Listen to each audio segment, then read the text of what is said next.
നമസ്കാരം. പുതിയൊരു വീഡിയോയിലേക്ക് എല്ലാവർക്കും സ്വാഗതം. എല്ലാവിധ സർക്കാർ അറിയിപ്പുകളും നിങ്ങളിലേക്ക് എത്താൻ ഈ ചാനൽ സബ്സ്ക്രൈബ് ചെയ്യുക. മത്സ്യത്തൊഴിലാളി ക്ഷേമനിധി ബോർഡിലെ വിധവാ പെൻഷൻ ഗുണഭോക്താക്കൾക്ക് 3 മാസത്തെ പെൻഷൻ വിതരണം ചെയ്യുന്നതിനായി തുക അനുവദിച്ചു. സർക്കാർ ധനസഹായം ഉപയോഗിച്ച് പെൻഷൻ വിതരണം ചെയ്യുന്ന മത്സ്യത്തൊഴിലാളി ക്ഷേമനിധി ബോർഡിലെ ഗുണഭോക്താക്കൾക്കാണ് സഹായം എത്തിച്ചേരുക.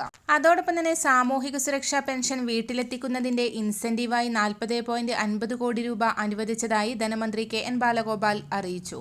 6 മാസത്തെ പെൻഷൻ വിതരണവുമായി ബന്ധപ്പെട്ട് സഹകരണ സംഘങ്ങൾക്ക് ലഭിക്കേണ്ട ഇൻസെന്റീവ് അനുവദിക്കണമെന്ന ശുപാർശ ലഭിച്ചപ്പോൾ തന്നെ തുക അനുവദിക്കുകയായിരുന്നു. 22.76 ലക്ഷം ഗുണഭോക്താക്കൾക്കാണ് സഹകരണ സംഘങ്ങൾ വഴി നേരിട്ട് ക്ഷേമ പെൻഷൻ എത്തിക്കുന്നത്. ഓരോ ഗുണഭോക്താവിനും 30 രൂപ വീതം ഇൻസെന്റീവ് അനുവദിക്കുന്നുണ്ട്. സംഘങ്ങൾ ഏർപ്പെടുത്തുന്ന വിതരണക്കാരുടെ പ്രതിഫലവും ഇതിൽ നിന്നാണ് വിതരണം ചെയ്യുന്നത്. മറ്റൊരറിയിപ്പ്, KSRTCക്ക് സർക്കാർ സഹായമായി 103.24 കോടി രൂപ കൂടി അനുവദിച്ചു എന്ന് മന്ത്രി KN ബാലഗോപാൽ അറിയിച്ചു.